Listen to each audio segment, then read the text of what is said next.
kapatid, sa lupa nami bumalik. Iyong mukha'y ibang-iba, hindi kita nakikilala. Tunutan mong aking mata, mamulat sa katotohanan. Ikaw po'y makikilala sa taong mapagkumbaba. Jesus na aking kapatid, putikin man ang iyong sapin, punit ang iyong damit, nawa ika'y mapasa akin. Tunutan mong aking mata, mamulat sa katotohanan. Ikaw po'y makikilala sa taong mapagkumbaba. Jesus na aking kapatid, sa bukid ka nagtatanim, o sa palengke di naman, ikaw ay naghahanap buhay. Tunutan mong aking mata, mamulat sa katotohanan. Ikaw po'y makikilala, ikaw po'y makikilala, ikaw po'y makikilala sa taong mapagkumbaba.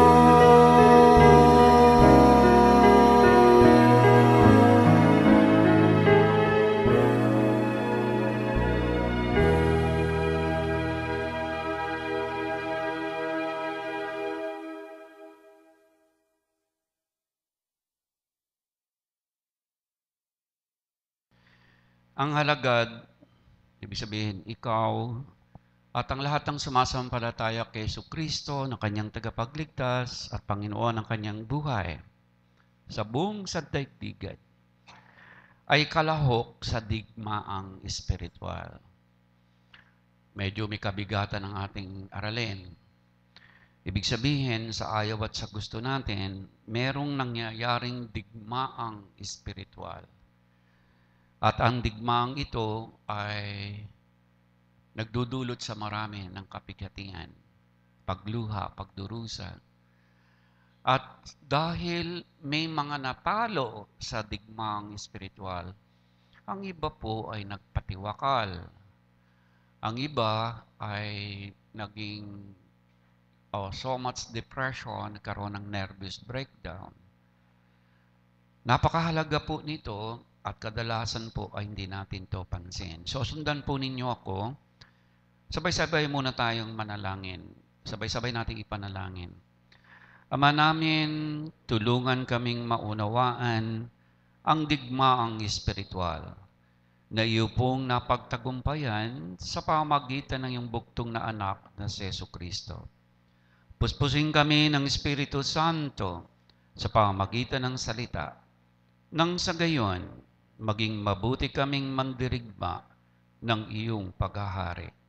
Sa pangalan ni Jesucristo. Amen. Paunang pangungusap.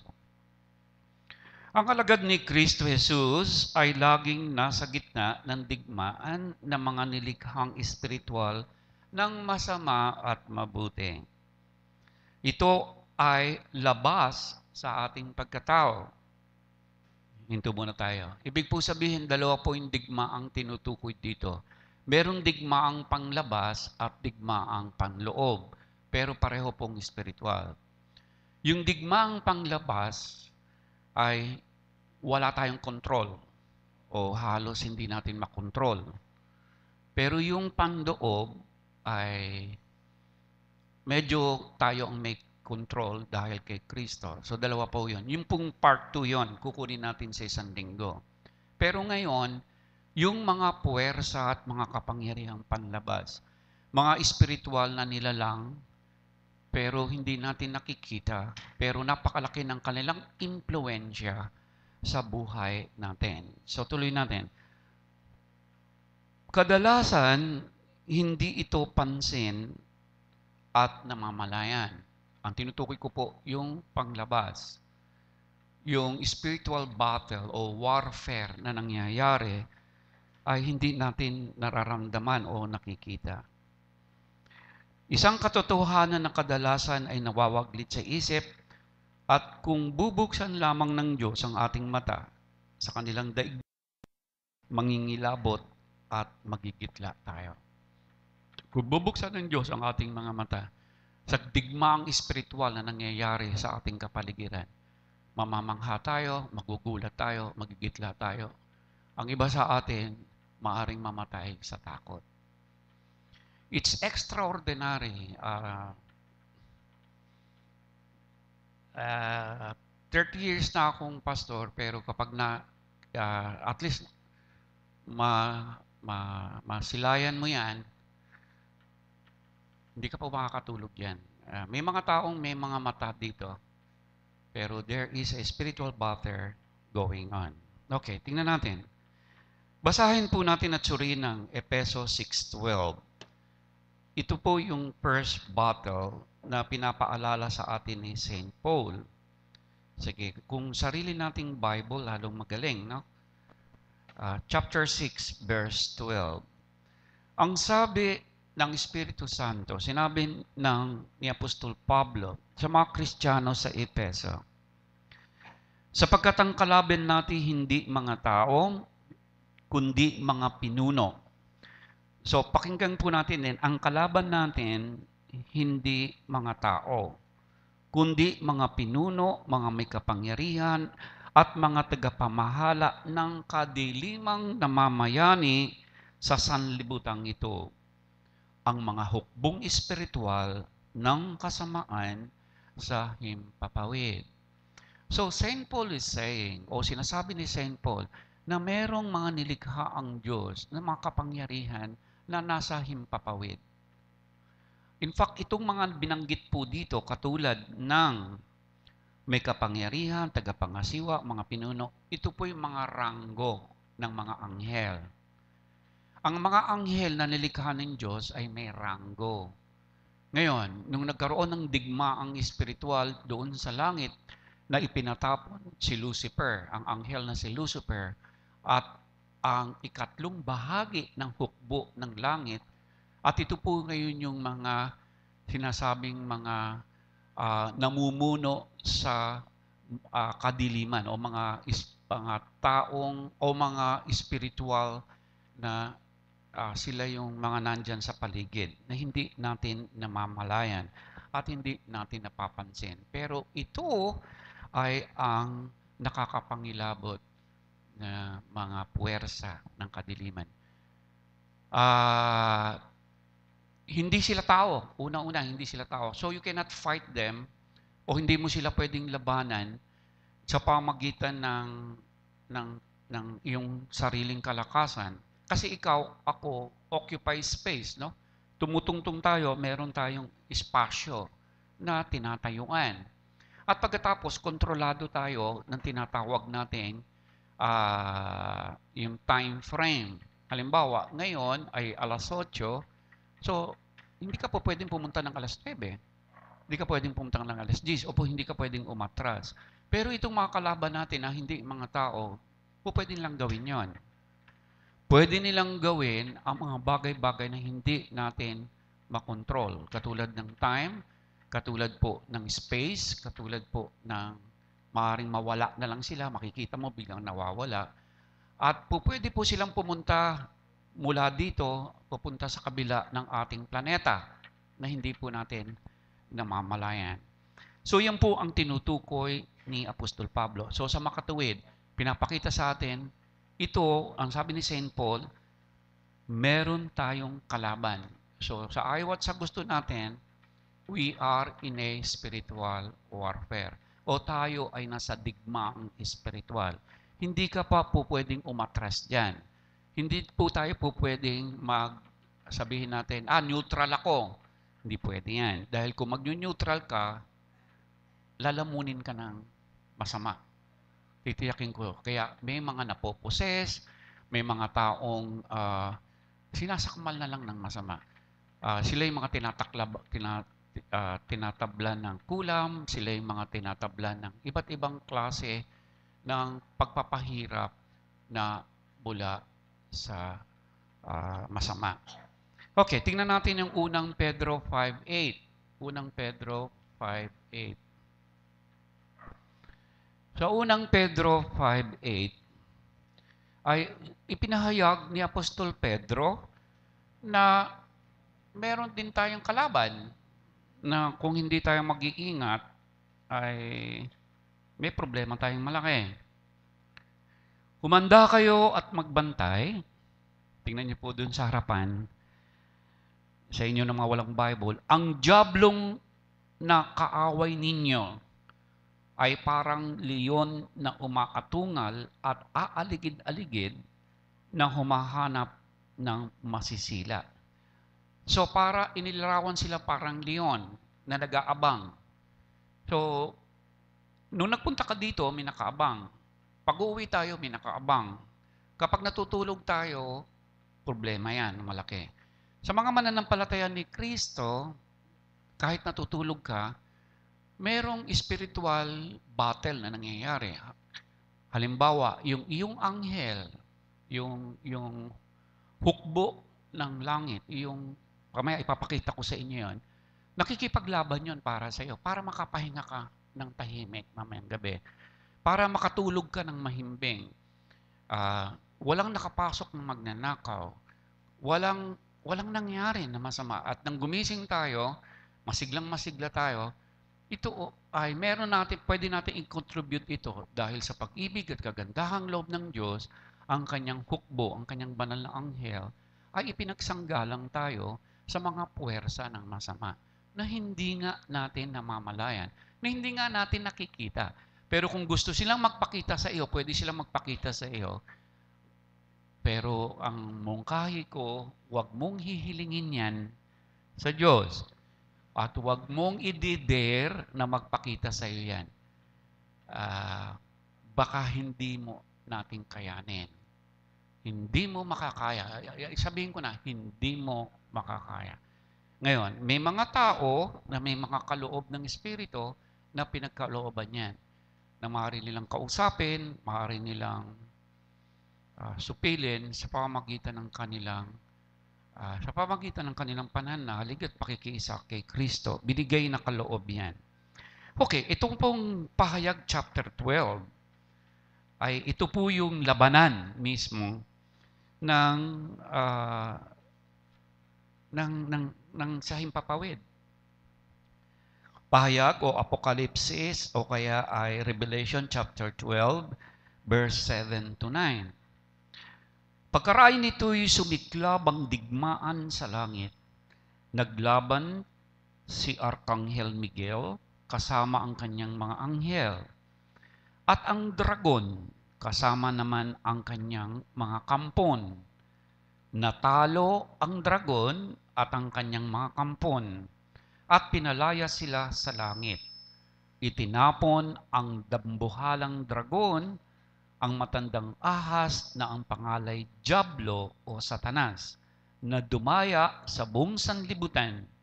Itinapon siya sa lupa, pati ang kanyang mga kampon. Ito naman, sa bahaging ito, ay yung spiritual battle ng hukbo, spirit ng Diyos at hukbo ng Diablo. Ayoko pa magkwento. Pero sa inyo na nakasama ko sa exorcism, may makasama ko. Ikaw, si Mike, nakasama kita sa exorcism. Yung bahay, kahit mo nakalak yan ng todo, uugayan. Kaya akala mo lumilindol, kaya mo may labanan. May maririnig ka talaga mga labanan. So, yan yon, yung spiritual battle na yan.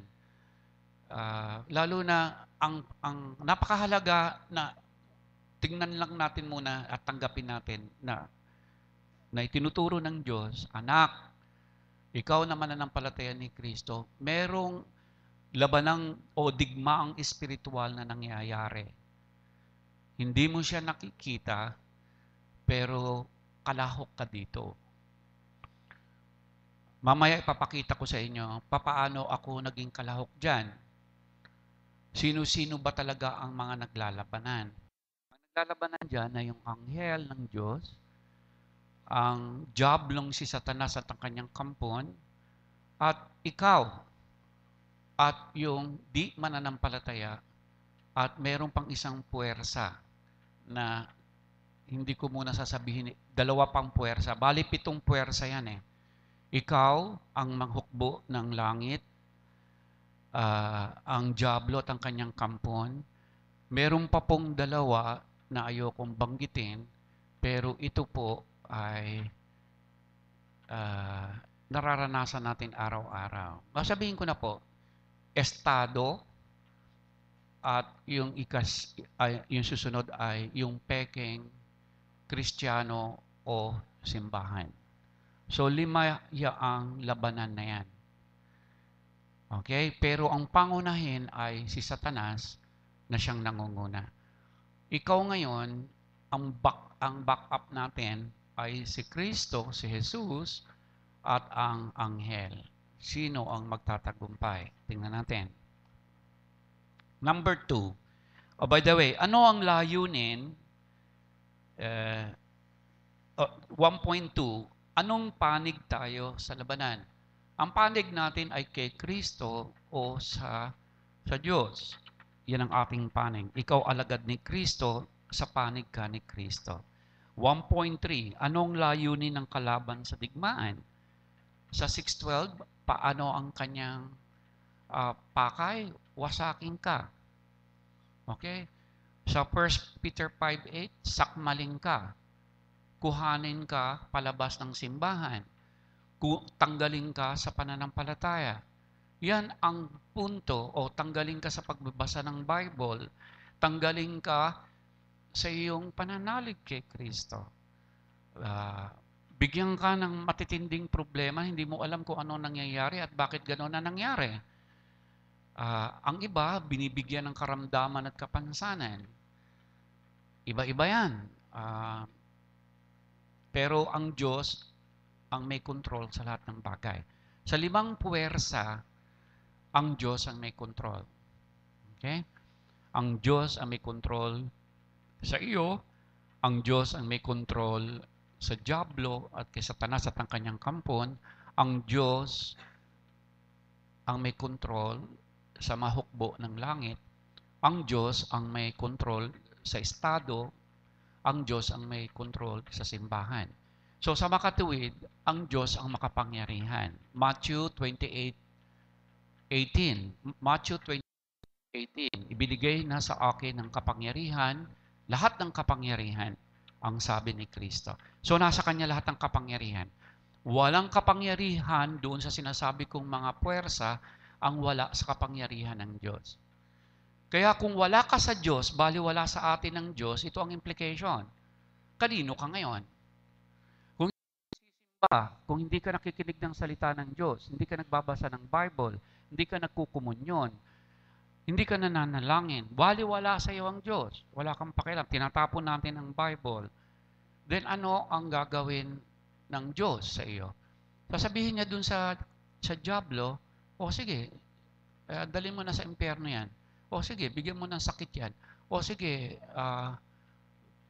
maaaring mangyari. So, marami ang nagsasuffer tungkol dito. In fact, ang paghihirap ng bayan, katulad ng bagyo, katulad ng lindol, katulad ng peste, you name it, God is in control, pero may mga pangyayari na ang may gawa ay ang masama na ipinahintulot na mangyari. Katulad po sa Sodoma and Gomorrah, bumagsak ang mga apoy sa Sodoma and Gomorrah. Ipinahintulot ng Diyos. Ang banal na anghel ang nagbigay niyon. Inutusan ng Diyos ang mga anghel na gawin yon. Nung si Moses, ito magiging paaralang leksyon o aralin sa panglinggo. Yung 10 kababalaghan na ginawa ng Diyos sa pamagitan ni Moses sa Paraon. Yung peste na ang ilog ay naging dugo, yung niknik, yung mga pigsa na nagtubuan sa katawan. So you name it. Pinatay ng Diyos ang mga hayop, pinatay niya ang mga halaman. So lahat yun may kontrolado ng Panginoon. So physically makikita mo. Kaya hindi ka taka-taka yung giyera, ito ay hindi gawa ng Diyos. Ito ay ipinahintulot ng Diyos para supilin ang masama. Kaya sa Pilipinas, kung magkagera man o magkaroon ng kaguluhan, ang dahilan ay dahil sa pagtalikod ng nagsasabing sila'y Kristiyano, pero sa totoo ay hindi Kristiyano. So yan yung leksyon na kababaihan, Kristiyano kuno. Diba? Nakuha niya yan, no? Last Saturday, kabataan, nakuha yon, kalalakihan, kinuha nyo rin yon, no? So, Kristiyano nga ba tayo? So, ang may control doon, yung mga puwersang yan. Okay, punta tayo sa number 2. Anong paraan at sitwasyon ang alagad ni Kristo ay nagiging kalahok? Paano ka nagiging kalahok sa digmaang espiritual? Ikaw na alagad ni Kristo, ikaw na nandito ngayon, pag uwi mo, kalahok kaya. Ngayon, conscious ka na, kalahok pala ako sa digmaang espiritual. Tingnan natin ang isang example. Itong ikalawang hari. Hindi po pwedeng hindi tayo pumunta dito. Lahat tayo. Kasi babasahin ko, isang istorya po ito na ipinakita ng Diyos na may mga pangyayari na napakahalaga na tignan natin na ang Diyos ang may kontrol. Ikalawang hari, kabanatang 6, simula sa talatang 11 hanggang 17. Ito po ay si Eliseo at ang mga taga-Syria. Yun po yung context. No? Ikalawang hari, kabanatang 6, magsimula sa 11 hanggang 17. Okay, basahin natin. Mabuti, tingnan ko mabuti itong number 8 para makita niyo yung buo. Minsan binalak ni Haring Aram ng Syria na digmain ang Israel. Tinipon niya ang kanyang mga tauhan at inilahad ang kanyang balak. Itinuro niya kung saan-saan sila sasalakay. Take note ng verse 9. Ngunit ipinabatid ito ni Eliseo kay Haring Joram. Sinabi niya, pabayantayan ninyong mabuti ang gayot ganitong lugar sapagkat sasalakay roon ang mga taga-Syria. Now, si Eliseo ay isang propeta ng Panginoon, ha? Ibinibigay ng Diyos sa kanya, pinipid sa kanya, yung kaaway. Okay, tigil niyo muna, huwag niyo muna tingnan. Kasi ito yung isang, paano ka nakakalahok sa digmaang espiritual. May balak ang masama sa iyo. Ipahaabot ng Diyos sa iyo na maganda ka. Ito po yung mga damdamin o mga sitwasyon. Halimbawa, may pupuntahan ka, hindi ka natuloy. Huwag ka kagad mapoprostrate o masasabihin mo, ay, ba't hindi ako natuloy? Kasi ang Diyos na nagmamahal sa atin, hindi talaga ipinatuloy. Kasi kung tinuloy natin, may mangyayari. So, kalahok ka doon. May binabalak lalo na yung kausap mo o ka-deal mo o whatever. Kaya huwag tayong mapoprostrate kung hindi man natuloy o may mga balakin o na mga bagay-bagay na hindi natin inaasahan. sa paghahanap buhay, sa papunta sa eskwela, mga kabataan, sa loob ng tahanan. Ang Diyos ang may control. Kaya yung pananalangin bago umalis, Panginoon, samahan mo po ako. Bago matulog, Panginoon, bantayan niyo po kami at ingatan. O maya't maya, naiisip natin ng mga Bible verses kung tayo nalulumbay at mayroong plano na parang hindi natin alam kung saan tayo paroroon. Napakahalaga na meron nang nagaganap o lagay na natin sa isip, may nagaganap na digmaang espiritual. Napakahalaga, ganito ang kay Eliseo. Katulad ka ni Eliseo. O sige, tuloy natin ang basa. Verse 10. At pinabantayan nga ni Haring Joram ang mga lugar na sinabi ni Eliseo. Maraming beses na sinabi sa kanya ni Eliseo tungkol sa balak na pagsalakay ng mga Syria sa lahat ng lugar na sabihin sa kanyang pinadalhan ng mga kawal. Verse 11. Dahil dito, labis na nagulo ang isip ng hari ng Syria. Kaya tinipon niya ang kanyang mga tauhan at tinanong, magsabi kayo ng totoo, sino sa inyo ang nakipagsabwatan sa hari ng Israel? So akala nung masama, ay paano nalaman ng kalaban? Alam nyo, minsan, yung may magsasabi sa'yo, anak, mag-ingat ka ha, manalangin ka bago ka umalis. Akala mo ganun-ganun lang yon. Ang hindi mo alam, iniiwas ka na nga ng Diyos sa pamagitan ng iyong kaibigan, sa pamagitan ni nanay ni tatay, o sa pamagitan ng ating anak, o sa pamagitan ng ating kapatid kay Kristo. Sinasabi niya na huwag ka ng ganito, ganyan-ganyan. Pag pinapaalam na sa iyo ng Diyos na dapat ka nga mag-ingat. Napakahalaga niyan. Sapagkat yung kalaban nga natin hindi tao na ang layunin niya, wasakin ka, wasakin ang mahal mo sa buhay, wasakin ang iyong pamilya, wasakin ang pagsasama ninyong mag-asawa, wasakin ang relasyon ng makakapatid kay Kristo, wasakin ang iyong kabuhayan. Lahat yan ng jablong si Satanas. Ngayon, saan ka pupunta? Kaya nga sabi niya, mag-ingat kayo, magbantay kayo. Ang inyong kalaban ay naghihintay parang leon, umaatungal at hinihintay lang ang pagkakataon na sakmalin tayo. Ngayon, kapag ka napikon ka, sakmal. Pagka sabi mo, ayoko nang mag-Bible study, ayoko nang magsimba, naiinis ako kay ganyan, ayan na, pumapasok na yan. Kukunin natin yung spiritual battle na panloob. Okay, sa isang linggo. Tuloy natin. Verse 12, isa sa mga naroon ang sumagot, wala po, mahal na hari.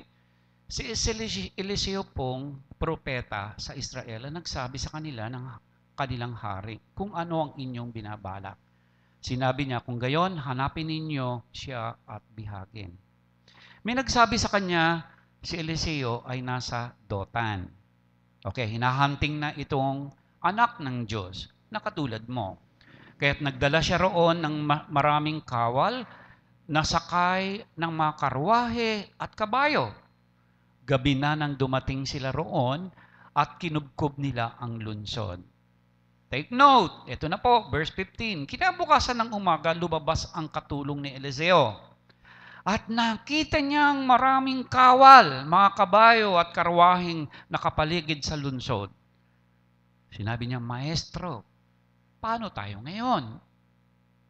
Sabi ni Eliseo, huwag kang matakot.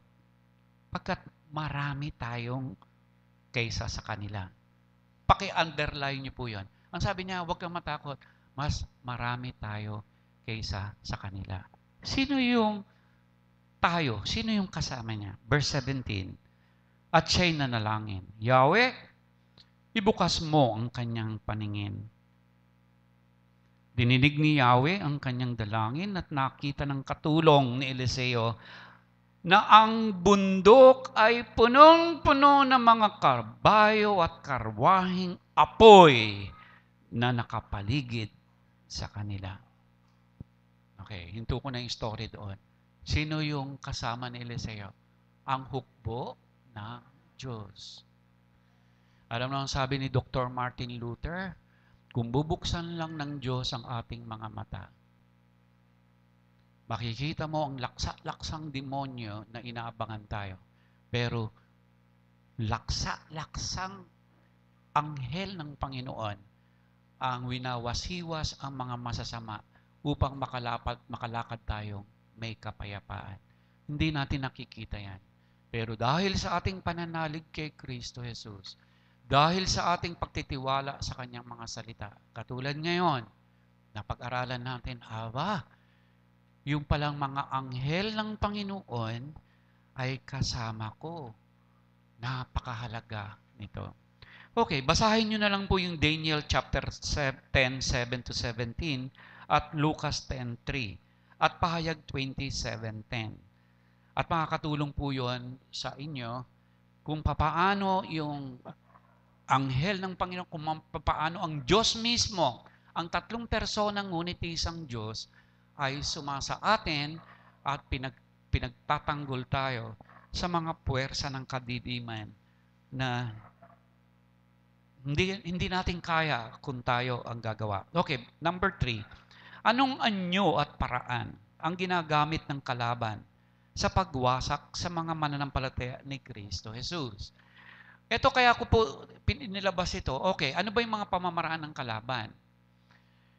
Doon sa ating kinuha kay Eliseo, yung puwersa, yung pagpapakita sa atin ng kanilang kapangyarihan. Bawa barel, halimbawa sila ang gangster, o kaya sila ang sindikato, o kaya, you name it, mga taong, paano ka niyan, ibabayad ka niyan, ipapapatay ka niyan. So, ganun yung mga puwersa ng sanlibutan. Pero hindi nga natin namamalayan, kapag ito idinalangin natin sa Panginoon, wala tayong dapat katakutan. Ang sabi ng ating Panginoong Jesus, matakot ka sa pumapatay ng kaluluwa at hindi ng katawan. Patayin man nila itong katawang ito, ano man ang gawin nila sa katawang ito, mabubuhay tayo. Tandaan natin, kinuha natin ng 1 linggo yon. Ang ating kaluluwa, ang ating espiritu, ang mahalaga. Buhay tayo, patay nga ang katawan, pero buhay tayo dahil kay Kristo. Okay, tingnan natin. Ano yung mga puwersa na hindi natin pinapansin at namamalayan? Nang dahil sa katamaran. Okay? Unahin ko na, yung mga sumusunod ng Bible verses ay dahil sa katamaran ng pag-aaral ng salita ng Diyos. Yan po ang number 1 na ginagamit ng dyablo para tayo ay wasakin niya, sakmalin at ilihis ang katamaran sa pag-aaral ng salita ng Diyos. Okay, tingnan natin. Ang Matthew 7:15, ano ang sinasabi ni Jesus? Si Jesus na mismo ang nagsabi sa atin, mag-ingat kayo sa mga bulaang propeta. Nagsisilapit sila sa inyo na animoy tupa, ngunit ang totoo'y mababangis na asong gubat. So, ano ang unang-unang karaniwan na magwawasak ng iyong pananampalataya? Maling aral. Maling aral, maling turo. Okay, may nagtuturo ng ganito. Wala naman langit wala naman impyerno. Araw-araw yan, napupunta dito sa paligid natin, namimigay ng pulyeto. Merong kumakatok sa bahay, at sasabihin, magbibigay ng sobre, kami po ay sa simbahan, kami po ay ganito, nanghihingi po kami ng kontribusyon. Pag tinanong mo naman, anak, bakit yan mang pinanghingi ng kontribusyon yung Diyos nyo? Bakit? Kami rin naman, merong simbahan, pero hindi naman namin iniistorbo yung hindi naming kapatid sa pananampalataya. Sa jeep, makikita mo yan. So, tapos sasabihin mo ngayon, dahil hindi tayo aral, hindi tayo naturuan, nakala natin ito ay tama lang. Hindi tama yun. Meron po dyan sa sangandaan, ang tagal-tagal niya yan. May tugtugan po yan, sige ng sige yan. Pagkatapos may mga buslo, hingi ng hingi yan. Na minsan, natsyempohan ko po yan. Nag-uusap sila. Alam niyo, pinag-uusapan ko kung magkano ang parte nila sa kanilang koleksyon. Kawawa naman yung mga tao. Kawawa naman ang ebanghelyo. Ano nangyari sa ebanghelyo? Nailagay sa napakababang ah, dapat niyang kalagyan. So, dahil hindi tayo aral, ganyan. Ay, napakarami ng ganyan. Halimbawa, bigyan ko kayo, ito, simple-simple. Tingnan niyo to, ha? Pakinggan niyo mabuti. Ito, simple-simple nakakapasok sa inyo to. Alam mo, maraming daan papunta sa langit. Pero lahat yan papunta sa langit. So, magkakaiba lang ang daan natin, pare-pareho lang tayo. Tama ba yon? Subukan ko lang. Tama ba yon? Sabi na magsabing tama, taas ang kamay. Sabi na nagsabing mali yun, taas ang kamay. Ang sinasabing wala siyang pakialam, taas ang paa. Mali yun. Tama kayo dun sa ano, mali yun. Hindi pare-parehong daan dahil isa lang ang daan. 1:14:6. Ako ang daan, ang katotohanan at ang buhay. Walang makakaparoon sa Ama kung hindi sa pamagitan ko. Ang sabi ni Jesus. At sinabi pa sa sulat ng mga gawa, 4:12, walang ibinigay na pangalan sa ilalim ng langit na makapagliligtas sa tao maliban kay Jesucristo. So hindi pala totoo yung kahit pare-parehong daan yan. Kahit okay lang yan. Pare-parehong tayo makakarating sa Quiapo. Mali yun. Okay, tingnan nyo ito pa. Simple-simple. Tama yung sumampalataya ka kay Jesus. Pero dapat gumawa ka din. Oh, tama ba yan? Taas ang kamay.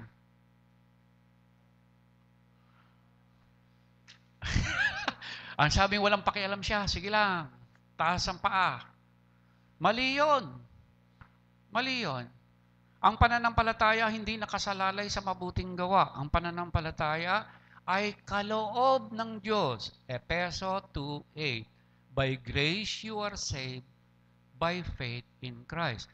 At wala kang dapat ipagmalaki, verse 9, sapagkat ang pananampalataya ay kaloob mula sa Diyos. Ang pananampalataya ay bunga ng pakikinig. At hindi ka makakapakinig kung walang mangangaral at magtuturo. Roma 10:17. So kita niyo yun, mga simpleng-simple, pero ito yung sinasabi ni Jesus.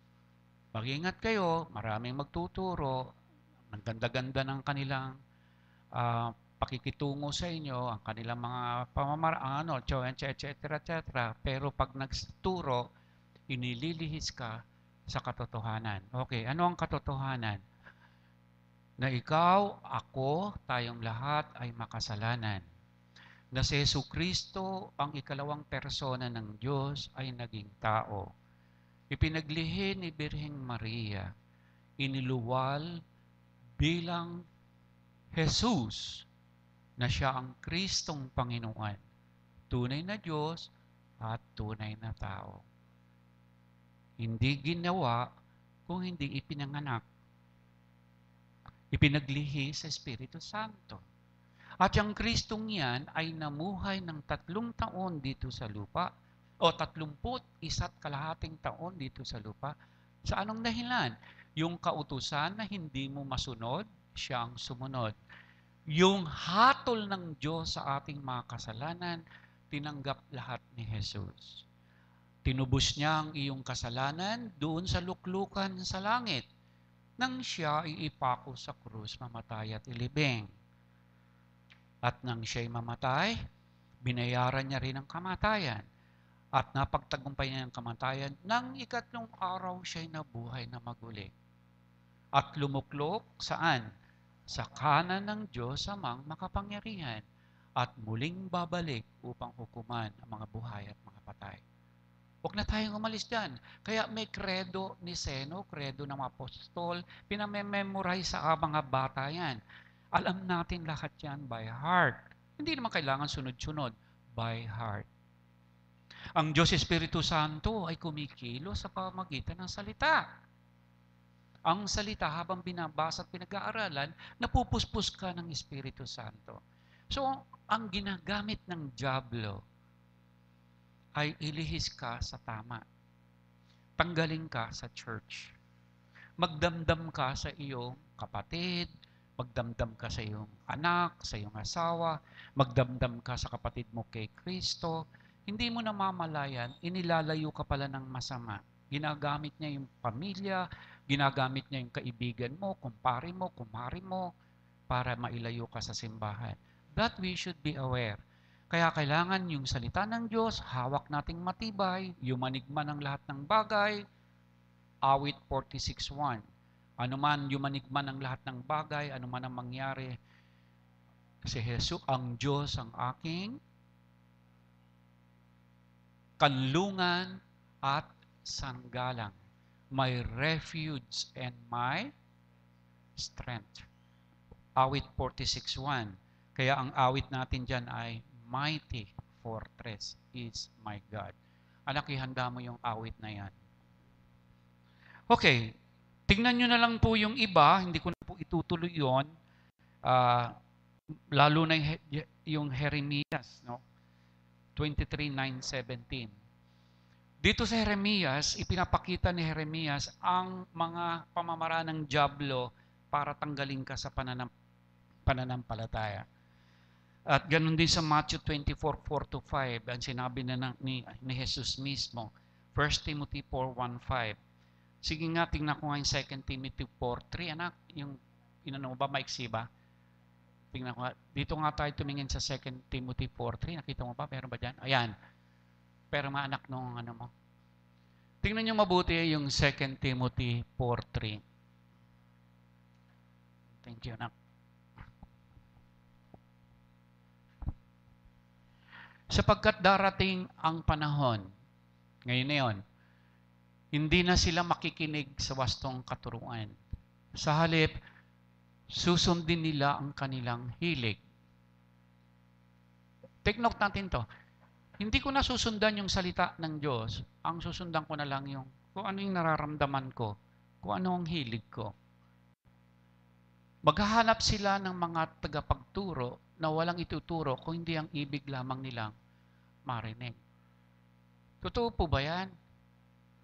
Alam nyo, kaya nga, kung papansinin ninyo, alam nyo ba na yung pagbinabasa natin yung ating aralin tuwing linggo ng misa, unang aralin sa Lubang Tipan, pangalawang aralin yung epistola, sulat ng mga apostol, at yung ebanghelyo. Tumatayo tayo sa ebanghelyo sapagkat si Jesus ang nagsasalita doon. Bagamat doon sa iba, ang Diyos pa rin nagsasalita. Now, take note. Yung pong mga salitang yon, hindi po inimbento ni pastor. Kung hindi sa buong mundo, Romano Katoliko, Reform, Lutheran, Filipino Evangel, Methodist, sinundan nila yung mga liturgical calendar o schedule. Una, para ang pastor, katulad ko, hindi magamit ang salita ng Diyos doon sa gusto niya. Halimbawa, gusto kong patamaan ng kapulungan o meron akong nagagalit ako sa isang tao. Gagamitin ko yung salita ng Diyos, mamimili ako ng teksto para patamaan ka. Maraming gumagawa nun. Dito sa atin hindi magagawa yon. Kasi isang taon bago yung schedule, liturgical calendar, naka-schedule na yon. Kaya pati ang pastor dapat maghanda, mag-aral, kasi hindi ito yung gusto niya na sasabihin natin. Kundi ito ang mga salita ng Diyos na pinagplanuhan ng mahabang panahon. Yun ang dahilan ng may liturgical calendar. Para malayo ang pastor, malayo kayo sa suspecha na kayo'y pinagtatamaan ng salita ng Diyos. Kaya minsan pag may lumapit sa akin, pastor, feeling ko ako hindi anak. Ang salita ng Diyos yan. Yan talaga schedule. Yan talaga ang nasa liturgical calendar. Hindi ko mababago yon. Okay? Kung may pagbabagong ginagawa, alam niyo ang ginagawa ko? Ang ginagawa ng mga pastor, ikinukonsulta namin yun sa council. Magbabago po kami ng council, ang ating pong topic ay ganito. Ina-aprobahan po na nila yon. O bakit pastor, ang gusto mo ay yan ang topic? Kasi ganito, ganyan. So hindi basta-basta yung pastor nasusunod doon sa kanyang salita. Mabuti yon sa kongregasyon. Mabuti yun sa atin. Kasi hindi natin magagamit ang salita ng Diyos na para bang ginamit lang ni pastor yan para patamaan tayo. Ang diablo hindi makakapasok. Sinasangsala agad natin sila. Okay. Maganda po itong payo sa inyo at sa akin. Ito ang isang puwersa na ginagamit ng Diyos. Pero ito ay spiritual battle within o inner man versus the old self. Punta po tayo sa number 4. Ang mga nananalig at nakipag-isa kay Kristo Jesus ay nagtagumpay na laban sa mga kaaway ng mabuting balita. Take note po niyo yan. Kailan ka nagtagumpay? Kailan? Nang ikaw ay manalig at nakipag-isa kay? Okay. Ngayon, taglay mo ngayon, taglay ng mananampalataya, ang lahat ng puwersa at hukbo ng kalangitan. Dahil ikaw ay nakipag-isa kay Kristo, at sumasampalataya ka sa Kanya, maliban na lang na itapon mo. Okay?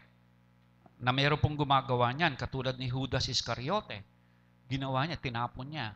Nagbigti siya. Napunta siya sa impyerno. Pero ikaw, nandito ka ngayon, Merkulis, nandito ka, nag-aaral, nagsisikap. Hindi ko sinasabing banal ka na, alam mo na, o alam ko na rin. Kung hindi, ang anak ng Diyos ay kasama natin ang buong puwersa ng langit. Lahat. Yung hukbo, yung nakita ni Eliseo. Kaya si Eliseo kampante. Kahit ano gawin nyo. Ngayon, yung kanyang kasama, nanginginig sa takot. Ang dami-dami nila. Hindi, sabi niya, mas marami tayo dyan. Nanalangin siya, Panginoon, buksan mo nga mata nito nang makita niya. Nung binuksan ang mata niya, nagliliyab yung mga kabayo at mga hukbo ng Diyos.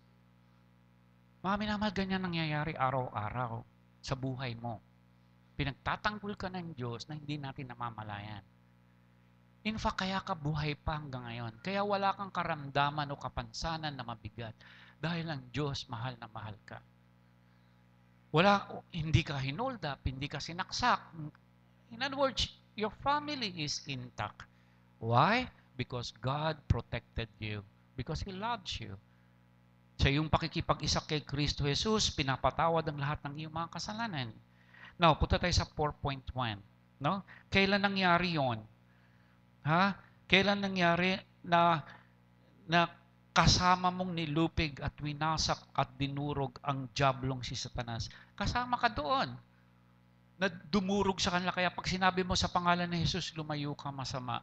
Sa pangalan ni Jesus, umalis kayo, masama. Kapag pumikit ka na at manalangin ka na, lumalayo na yan. As a good example ay sabi ng Panginoon, Galatians 2:20, hindi na akong nabubuhay kundi si Kristo ang nabubuhay sa akin.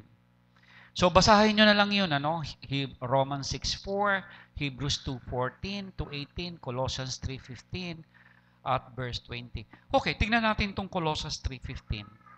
Napaganda po nitong Colossians 3:15 na ito. Bago tayo maghiwalay-hiwalay.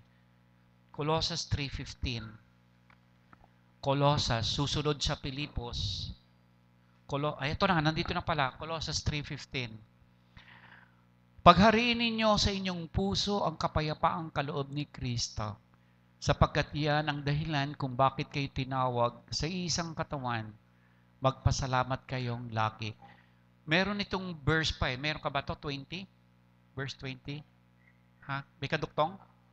Okay, tingnan nyo yung 20. Mga anak. Sino itong mga anak? Tayo. Ikaw, ako, tayong lahat. Mga anak, sabi niya. Kasama ng mga Kristiyano sa Colossus.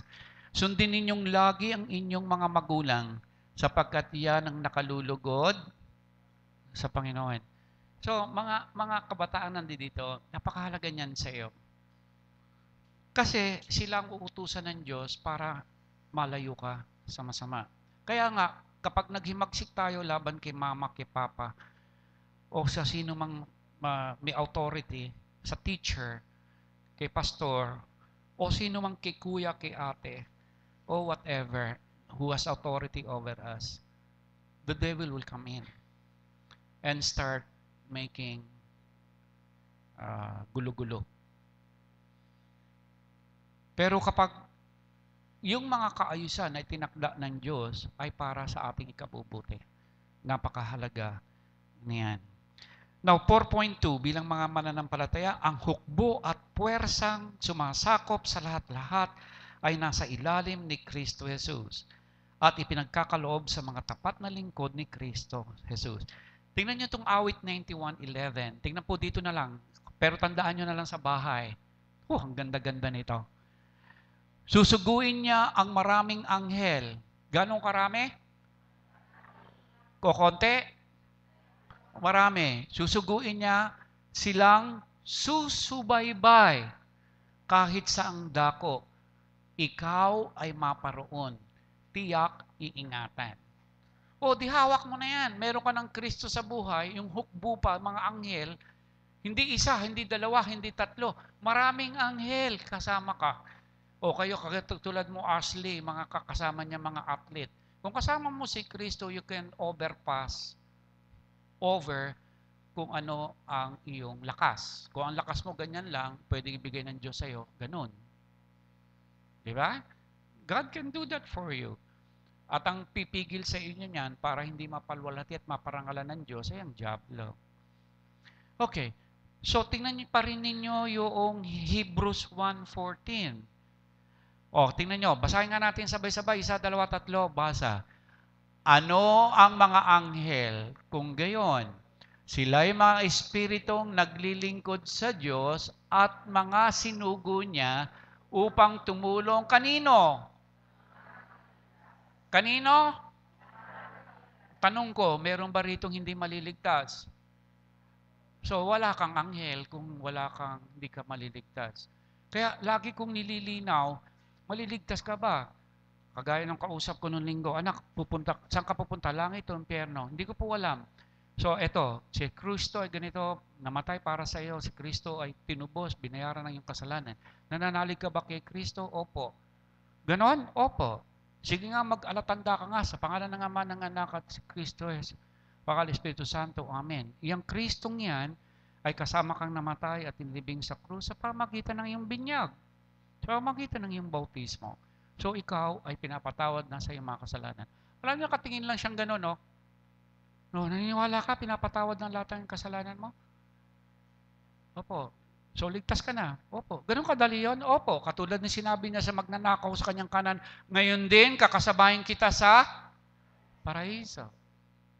Ang sabi nung kriminal, nung magnanakaw, nung mamamatay tao, Panginoon, isama mo ako sa paraiso. Isasama kita sa paraiso dahil nanalig siya kay Kristo na siya ang Mesiyas na ipinako sa krus. So napakaganda ng pangako ng Diyos sa atin. May anghel na tayo, may Kristo pa tayo, may pag-ibig ng Diyos Ama, may Espiritu Santo. Ano pa ang kulang? Wala na. So in other words, magtatagumpay ka sa buhay. Okay? Amen? Okay, puri ng Panginoon. O dakilang Diyos ang makapangyarihan, salamat po. Napakabuti mo sa amin. Akala namin niligtas mo lang kami, tinubos sa aming mga kasalanan. At pagkatapos bahala na kami sa aming buhay. Hindi pala. Binigyan mo pala kami ng mga hukbo upang mag-ingat sa amin laban sa masama. Binigyan mo kami ng kaalaman na mayroon palang espiritual na digmaan na kami kalahok. At kami nasa iyong panig, kaya tiyak ang aming tagumpay. Sa sarili po naming kakayahan, di namin malalaban ang mga puwersa at makapangyarihan ng kadiliman. Pero dahil sa iyong anak na si Jesus, na siyang tumubos at siyang nagbayad ng aming mga kasalanan, Panginoon, salamat po. At dinadalangin namin ng Panginoon na sa aming pong pag-uwi, kami po iyong bantayan. Ilayo kami sa mga nag-iisip at nagpaplano ng masama. Sa aming pong pagtulog, kami kasama ang aming minamahal sa buhay, ang aming sambahayan, ang aming tahanan. Ipagsanggalang mo kami sa mga puwersa ng kadilimang namamayani sa aming pamayanan. At habang kami po'y natutulog, Panginoon, bigyan kami ng kapahingahan na nagmumula sa iyo. At bukas, magmutawi sa aming mga labi ang katagang salamat at muli ka naming paglingkuran anuman ang aming ginagawa. Dinadalangin ko, Panginoon, na tanggalin mo ang lahat ng masama sa kabuhayan ng iyong mga anak. Lalo na, Panginoon, ang iyong anak na si Johnny, sa kanyang paglabas, ingatan mo, ilayo mo sa masama, at ipakita mo, Panginoon, na ikaw ang Diyos na makapangyarihan na nag-iingat sa iyong anak. Ganon din sa lahat ng aming mga kabuhayan. Dinadalangin ko ang si Ashley at ang kanyang mga kakasama na bukas, samahan mo sila, ingatan mo sila, at ipakita mo na ikaw, O Panginoon, ang bubuhat sa kanila, at ipakita, Panginoon, ng iyong walang hanggang kapangyarihan. Muli, salamat po, Panginoon, sa may mga karamdaman at kapansanan, katulad ni Nanay Charing, nakasama namin. Ingatan mo po si Nanay. Lalo na ang kanyang pananampalataya kasama ni Susan. Ganoon din si Abeng, si Telma Santos, si Josie Balasabas. O Panginoon, lahat ng sinasaktan ng masama, sa pangalan ni Jesus. Katulad ni Ria, na apo ni Esther. Lahat-lahat, Panginoon, panikalan mo ang kapangyarihan ng karamdaman.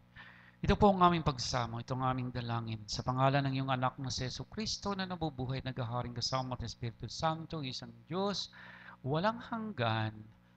Amen. Ang kapayapaan ng Panginoon ay lagi pong sumainyo. Tanggapin natin ang bendisyon ng ating Panginoon, ang biyaya ng ating Panginoon Kristo, ang pag-ibig ng Diyos Ama, at ang pakikipisan ng Espiritu Santo ay sumainyong lahat, ngayon at magpakailanman.